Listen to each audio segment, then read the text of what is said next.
Hello दोस्तों, आज हम एक फ्यूचरिस्टिक मूवी को एक्सप्लेन करने जा रहे हैं जिसमें आने वाले समय में अगर कोई भी इंसान सिंगल दिखाई देता है या उसका पार्टनर किसी और के पास चला जाता है तो उसे अपना पार्टनर बनाने के लिए सिर्फ 45 दिन का मौका दिया जाता है और अगर वो उस मौके में फेल हो जाता है तो उसे उसी की पसंद का कोई जानवर बना दिया जाएगा। अब मूवी की शुरुआत होती है और हम एक औरत को गाड़ी में बैठकर जाते हुए देखते हैं। वो अचानक से अपनी गाड़ी को रोकती है। तभी हमें जंगल में 2 गधे दिखाई देते हैं। वो उस गाड़ी से निकलती है और उनमें से एक छोटे गधे को गोलियों से भून देती है। इसके बाद हम इस मूवी के मेन कैरेक्टर डेविड को देखते हैं जो कि पेशे से एक आर्किटेक्ट है और उसकी वाइफ उसे छोड़कर किसी और के पास चली गई थी, इसलिए वो सिंगल था और ये इस शहर के कानून के खिलाफ था। तभी एक गाड़ी आती है और वो डेविड को भी उसी होटल में लेकर जाती है जहां पर उन्हें पार्टनर चुनने के लिए दिया जाता था। डेविड वहां पर जाता है तो उसके साथ में एक कुत्ता भी था। असल में ये कुत्ता डेविड का नहीं था बल्कि वो तो उसका भाई ही था जो कि अपनी पार्टनर नहीं ढूंढ पाया था, इसलिए उसे ट्रांसफॉर्म करके कुत्ता बना दिया गया था। डेविड ने होटल में जाकर एक फॉर्म को फिलअप किया और वहां पर एक लड़की ने उसका इंटरव्यू लिया। वो लड़की उससे कहती है कि तुम्हारे पार्टनर के साथ तुम्हारी कोई ना कोई चीज मैच जरूर होनी चाहिए। डेविड की दूर की नजर कमजोर थी, इसलिए अब उसे ऐसी पार्टनर ढूंढनी थी जिसकी दूर की नजर कम हो। इसके बाद हम उस होटल के मैनेजर और उसकी वाइफ को उसके पास आते हुए देखते हैं जो कि इस होटल के रूल समझा रहे थे और साथ ही वो उससे पूछते हैं कि अगर तुम्हें कोई पार्टनर नहीं मिलती है तो तुम क्या जानवर बनना पसंद करोगे। जिस पर डेविड उसे जवाब देता है कि मैं केकड़ा बनना पसंद करूंगा क्योंकि केकड़े 100 साल तक जीते हैं और मुझे स्विमिंग करना आता है। डेविड का ये जवाब सुनकर मैनेजर की वाइफ काफी खुश होती है क्योंकि सभी लोग कुत्ता बनना चाहते थे, जिस वजह से उनकी सिटी में कुत्तों की संख्या बहुत ज्यादा बढ़ रही थी और डेविड ने कुछ अलग फैसला लिया था। इसके बाद डेविड को एक रूम अलॉट कर दिया जाता है। उस रूम में एक नौकरानी छोड़ने जाती है। वो डेविड के एक हाथ को हथकड़ी से बांध देती है ताकि वो रात में मास्टरबेट ना कर सके। अगर वो ऐसा नहीं करता है तो उसे अपनी पार्टनर को पाने के लिए उसके मन में कुछ इच्छाएं बनी रहेंगी। उसी जगह पर डेविड की दोस्ती रॉबर्ट और जॉन नाम के 2 लोगों से हो जाती है। रॉबर्ट जो कि अटक अटक कर बोलता है और जॉन को पैर में कोई प्रॉब्लम थी जिसकी वजह से वो अच्छे से नहीं चल पाता था। अब नेक्स्ट डे सबको ऑडिटोरियम में बुलाया जाता है। ये सब लोग वहाँ पर बैठे हुए थे। तभी इन लोगों की नजर एक लड़की पर जाती है जिसकी नाक से हमेशा खून बहता रहता है और यहाँ पर दूसरी तरफ एक हार्टलेस महिला बैठी हुई होती है।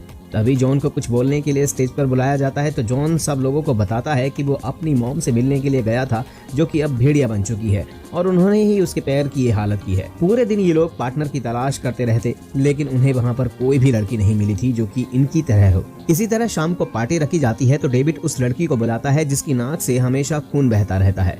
वो उसके साथ डांस करती है और इन्हें जल्दी एहसास हो जाता है कि इन दोनों के बीच में कोई भी चीज कॉमन नहीं है, इसलिए इनकी कोई बात आगे नहीं बढ़ पाती। अगले ही दिन इन लोगों को जंगल में भेज दिया जाता है जहां पर इन्हें भगोड़ों का शिकार करना था। ये भगोड़े वो लोग थे जो कि अपने पार्टनर को भी नहीं ढूंढ पाए थे और इन्हें कोई जानवर भी नहीं बनना था और ये लोग होटल से भागे हुए लोग थे और अगर वो शहर जाते तो पुलिस पकड़कर फिर से उस होटल में भेज देती, इसलिए ये लोग जंगल में एक गुट बनाकर रहने लगे। अब इन्हीं लोगों का शिकार करना था। शिकार करने के लिए इन्हें एक ऐसी गन दी जाती है जिससे शूट करते ही ये लोग बेहोश हो सकते थे और उन्हें फिर से होटल में लाकर जानवर बना दिया जाता था। पहले दिन डेविड एक भी शिकार नहीं कर पाया था और दूसरी तरफ वो हार्टलेस औरत जो कि एक ही दिन में 10 लोगों का शिकार करके लाई थी। इन सब का फायदा ये था कि अगले वो जितने दिनों तक शिकार करेंगे उतने ही दिन तक वो इंसान बने रहेंगे। और इस होटल के बहुत ही अलग अलग रूल थे। एक रूल ये भी था कि रोज रात को एक नौकरानी इनके कमरे में आकर मैन को सेटिस्फाइड करती थी जिससे कि उन्हें अपने पार्टनर को पाने की और ज्यादा लालसा उत्पन्न हो। इन सब के बावजूद भी अगले ही दिन डेविड मास्टरबेट करते हुए पकड़ा जाता है तो उसे होटल का मैनेजर उसके हाथ को पकड़कर टोस्टर मशीन में डालकर जला देता है और अब ये लोग कहीं पर जा रहे होते हैं। उसी बस में एक लेडी होती है जिसे बटर बिस्किट बेहद पसंद होते हैं और उसे डेविड बहुत ज्यादा पसंद आ जाता है तो वो उसे लुभाने की काफी कोशिश करती है लेकिन डेविड को उसमें बिल्कुल भी इंटरेस्ट नहीं होता, इसलिए वो उसकी कोई भी बात नहीं सुनता। लेकिन वो लेडी फिर भी कहती है कि अगर उसे पार्टनर नहीं मिला तो वो इस होटल की खिड़की से कूदकर अपनी जान दे देगी। आगे हम इस मूवी में जॉन और उस लड़की को स्विमिंग करते हुए देखते हैं तो जॉन अपनी नाक पर जबरदस्त चोट मारकर खून निकाल लेता है और वो लड़की से कहता है कि देखो मुझे भी नाक से खून बहता है और उसी शाम इन दोनों को एक पार्टनर बनाकर एक रूम में भेज दिया जाता है। और दूसरी तरफ बस वाली लड़की ने खिड़की से कूदकर जान देने की कोशिश की थी। वो दर्द से तड़प रही थी और उसे वो हार्टलेस महिला देख रही थी लेकिन फिर भी वो उसके पास नहीं आती। तभी हम देखते हैं कि अब डेविड के पास सिर्फ 1 हफ्ता बचा हुआ है। अगर वो पार्टनर नहीं ढूंढ पाता है तो उसे केकड़ा बना दिया जाएगा, इसलिए अब उसके पास कोई ऑप्शन ना होने की वजह से वो पत्थर दिल औरत के पास जाता है और उसके साथ वैसा ही बिहेव करता है जैसे उसे भी कुछ फील नहीं होता और वो अपना नाटक चालू रखता है। तभी उस औरत को भी उसमें कुछ दिलचस्पी आने लगती है। एक दिन ये लोग बाथ टब में होते हैं और वो डेविड को चेक करना चाहती थी, तो वो मरने का नाटक कर रही थी, लेकिन डेविड ऐसे दिखाता है जैसे उसे कोई फर्क ही ना पड़ा हो। इसके बाद वो प्यार करने लग जाते हैं और इन दोनों को भी पार्टनर बना दिया जाता है। अब ये दोनों भी अपने कमरे में चले जाते हैं, लेकिन उस औरत को अभी भी डेविड पर पूरी तरह से विश्वास नहीं था और वो उसे एक बार और आजमाना चाहती थी। इसलिए वो डेविड के भाई, जो कि कुत्ता बना हुआ था, उसे बहुत ही बेरहमी से पीट पीट कर मार डालती है।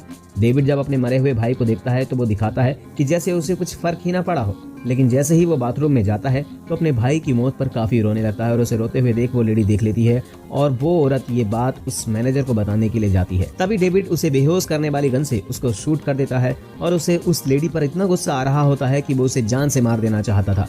ये सब पास में खड़ी नौकरानी देख रही थी और वो डेविड को आश्वासन देती है कि वो ये बात किसी को नहीं बताएगी और साथ ही डेविड की मदद करती है। और उस औरत को ये लोग ट्रांसफॉर्म रूम में ले जाते हैं, जहां पर उसे जानवर में बदल दिया जाता है। आगे हम देखते हैं कि डेविड होटल से भाग जाता है और उस गैंग में जाकर मिल जाता है, जहां पर जाने के बाद उसे लगता है कि जैसे ये लोग बहुत ज्यादा अच्छे इंसान हो जो उसे मिल गए हैं, लेकिन वास्तव में ऐसा कुछ नहीं होता।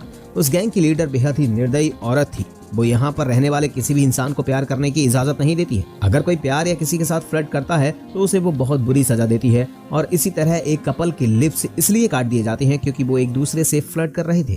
इसी गैंग में हम एक लड़की को देखते हैं जो कि बेहद खूबसूरत है और उसकी भी दूर की नजर कमजोर थी और वो डेविड को देखते ही उससे प्यार करने लग जाती है। लेकिन इस गैंग के रूल्स बहुत सख्त होने की वजह से वो दोनों एक दूसरे से सिर्फ दोस्त की तरह ही पेश आते हैं। उसी शाम होटल के लोग उन पर हमला कर देते हैं और तभी हम देखते हैं कि डेविड और रॉबर्ट आमने सामने आ जाते हैं। रॉबर्ट डेविड को बेहोश करने ही वाला था, लेकिन डेविड उसे अपनी दोस्ती का हवाला देता है, लेकिन रॉबर्ट इसकी कोई भी बात सुनने के लिए तैयार नहीं था, क्योंकि अब उसके पास सिर्फ 2 दिन बचे हुए थे और उसे कोई ना कोई शिकार तो जरूर करना था। तभी वो लड़की जो डेविड को पसंद करती है वो रॉबर्ट पर आकर हमला करके उसे बेहोश कर देती है और इस तरह वो डेविड की जान बचा लेती है।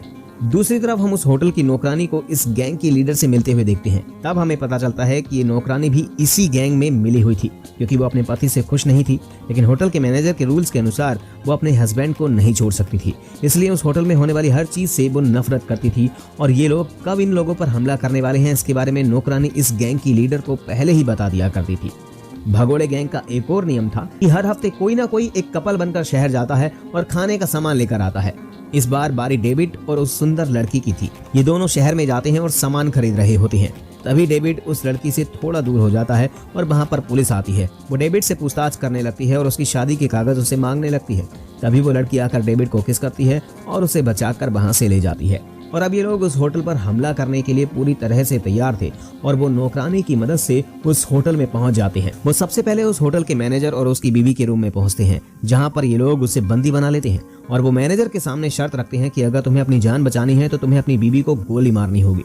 तब हमें पता चलता है कि मैनेजर को अपनी बीवी से कोई प्यार नहीं था। वो बिना कुछ सोचे समझे अपनी वाइफ पर गोली चला देता है, लेकिन उस गोली से मैनेजर की वाइफ की मौत नहीं होती है, क्योंकि इन लोगों ने उस बंदूक में कोई गोली रखी ही नहीं थी, बल्कि वो तो ये दिखाना चाहते थे कि ये लोग वास्तव में एक दूसरे के साथ खुश नहीं है और ये जो भी इस होटल में कर रहे हैं वो बेहद ही गलत काम है। और इसके बाद ये लोग जॉन और उस नाक से खून बहने वाली लड़की के रूम में पहुंच जाते हैं और वहां पर जाकर डेविड जॉन की सच्चाई बता देता है कि जॉन की नाक से खून नहीं बहता, बल्कि वो तो जानवर बनने से बचने के लिए वो ढोंग किया करता था। ये सब करने के बाद ये लोग सब अपने जंगल में वापस आ जाते हैं और अब डेविड और वो लड़की एक दूसरे से अपने प्यार का इजहार करते हैं। अपनी नई जिंदगी जीने के लिए वो यहाँ से भाग जाना चाहते हैं, लेकिन ये सब बातें वो लड़की अपनी डायरी में लिख देती है और ये डायरी गलती से इनकी लीडर के पास पहुंच जाती है।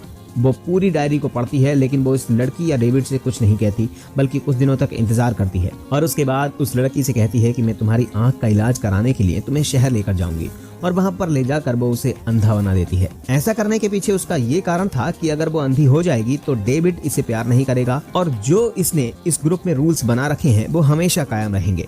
अब धीरे धीरे उस लड़की को भी एहसास होने लगा था कि उसकी आंख की रोशनी जा चुकी है। इस बात का गुस्सा निकालने के लिए वो लीडर को मारने के लिए जाती है, लेकिन बीच में नौकरानी आ जाती है, जिस वजह से वो चाकू नौकरानी के पेट में लग जाता है और नौकरानी मर जाती है। लेकिन इतना सब होने पर लीडर फिर भी कुछ नहीं कहती, बल्कि उस लड़की को डेविड के पास भेज देती है। डेविड को पहले तो वो लड़की कुछ नहीं बताना चाहती थी, लेकिन फिर उसे ये सब कुछ बताना पड़ता है। लेकिन अब डेविड उसका साथ देने का फैसला कर चुका था, इसलिए वो उसकी सूंघने और सुनने की शक्ति बढ़ाने के लिए काम करने लगता है। अब ये दोनों लीडर को मारने का फैसला करते हैं। उसे एक दिन बेहोश करके एक गड्ढे में फेंक देते हैं और तभी वहां पर काफी सारे जंगली कुत्ते आ जाते हैं और उसे नोच कर खाने लगते हैं। और दूसरी तरफ हम देखते हैं कि ये लोग अपना भेष बदलकर शहर पहुंच जाते हैं, लेकिन यहाँ पर भी इन दोनों का इसी तरह से साथ रहना पॉसिबल नहीं था, क्योंकि ये सरकार के नियमों के खिलाफ था। अगर वो लड़की अंधी थी तो इसी तरह डेविड को भी अंधा होना पड़ेगा ताकि वो दोनों साथ रह सकें। डेविड वहीं एक वेटर से चाकू मंगाता है और वॉशरूम में जाकर अपनी आंख में मारने ही वाला होता है और तभी इसी सस्पेंस के साथ ये मूवी यहीं पर खत्म हो जाती है।